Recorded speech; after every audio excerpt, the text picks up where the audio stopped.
Bonjour la famille, vous allez bien j'espère. Moi ça va, je vais très bien, il fait beau. Je voulais passer un petit moment avec vous, partager un petit truc vécu dernièrement là.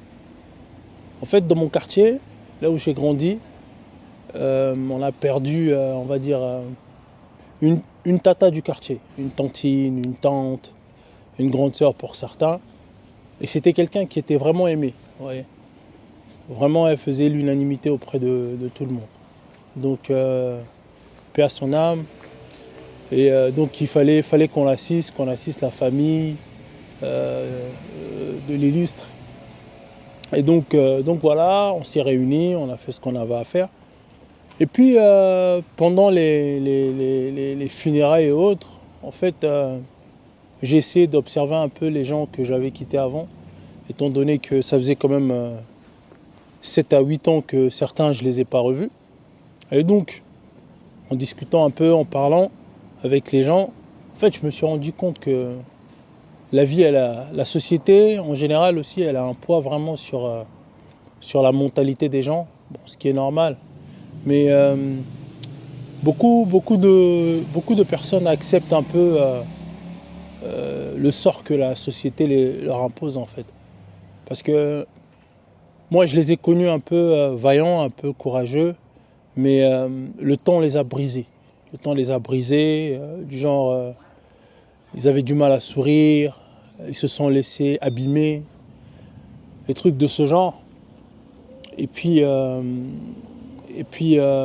ils ont accepté qu'ils n'y arriveraient pas. Voilà, un peu le constat que j'ai eu. Et puis, d'où l'intelligence financière en fait est importante.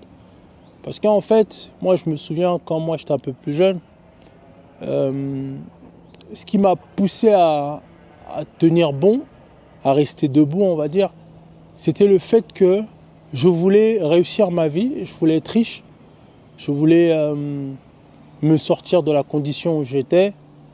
Et vu que je voulais ça, en fait, les gens que je voyais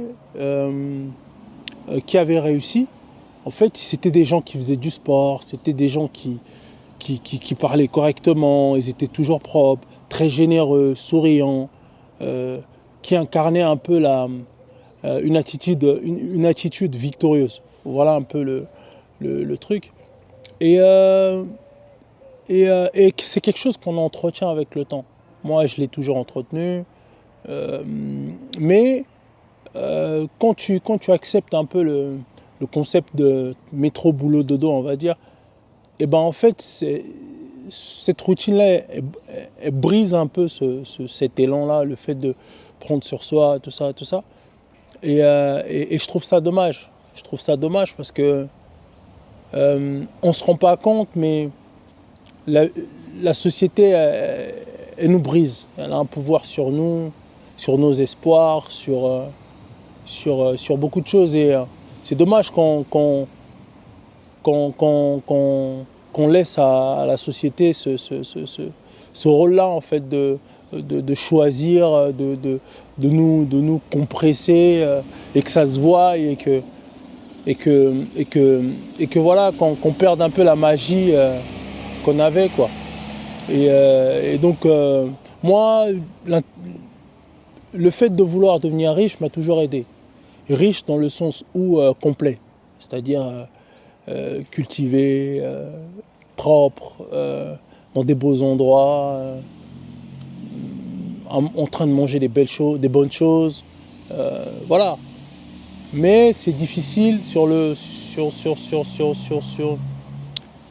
long terme si on veut maintenir cette vision-là, si on reste entouré un peu de négativité, si on n'a jamais changé d'endroit où on a toujours vécu. Vous voyez, moi j'ai dû me barrer de ma ville, de me rapprocher de Paris, de rencontrer des gens, d'apprendre sur eux, de les écouter. Et puis ouais, ça m'a beaucoup aidé. Mais ouais, beaucoup d'entre nous sont en train de perdre le combat. Et ça se voit sur leur visage, c'est ça qui est un peu triste, quoi. Mais bon. Moi, ce qui m'a aidé, c'est la lecture, le fait de bouquiner. Il y a un livre en particulier de Napoléon Hill, Réfléchissez et devenez riche. C'est un bouquin qui m'a beaucoup aidé pour comprendre un peu les enjeux de la vie, quoi. En fait, les différentes étapes, pourquoi on souffre, comment sortir de la souffrance et tout. Et ne pas abandonner donc par rapport au filon. Ne pas abandonner, tu peux tomber sur un filon qui ne paye pas à l'immédiat, mais le fait de persister, de comprendre pourquoi tu as échoué avant, donc d'améliorer le tir, et puis de continuer, et jusqu'à ce que ça puisse donner quelque chose de louable, quoi. Donc voilà un peu mon constat. La vie, elle est en train, en ce moment, la vie, elle est en train de compresser les gens, de les pousser à accepter la fatalité, le fait qu'ils ne s'en sortiront pas, le fait que... Alors que non, rien du tout, au contraire. Je trouve qu'on traverse une belle époque où tout est possible, tout est jouable en fait. S'enrichir, travailler autrement, rencontrer des gens incroyables. Aujourd'hui, avec du coworking, beaucoup de gens essayent de se connecter à d'autres qui sont dans d'autres domaines pour essayer de... Voilà, il y a beaucoup de salons aussi aujourd'hui, de l'entrepreneuriat. Voilà, ce genre de trucs. Avec les réseaux sociaux, on peut parler à des gens au bout du monde qu'on n'a jamais rencontrés. On n'a plus besoin de se rencontrer immédiatement. On a d'abord besoin de joindre un peu nos intérêts. Et puis voilà, donc je trouve ça dommage, alors qu'il y a beaucoup d'argent aujourd'hui à faire. Beaucoup. Des fois, je parle avec des frères entrepreneurs. Moi-même, je suis entrepreneur en dehors de la musique. J'essaie de rencontrer d'autres entrepreneurs dans d'autres domaines qui me permettent de maximiser un peu mes chances, d'apprendre des choses. Et ça me pousse à rester en forme, à rester en bonne santé, à avoir le temps de voir grandir ce que je suis en train de mettre en place, quoi. Parce que ça sert à rien de faire des choses et puis bon, demain tu n'es plus. Bon, c'est vrai que c'est le destin, mais il y a certaines choses qu'on peut éviter qui peuvent nous pousser aussi à des destins un peu chaotiques, quoi. En tout cas, c'est mon avis et je voulais le partager avec vous. Donc dorénavant, pour ceux qui n'aiment pas lire, c'est dommage, parce que la lecture c'est puissant, surtout l'éducation financière. Des livres comme Père riche, Père pauvre de Robert Kiyosaki, Le monde des affaires de Robert Kiyosaki, voilà, Réfléchissez, devenir riche, Le chemin le moins emprunté.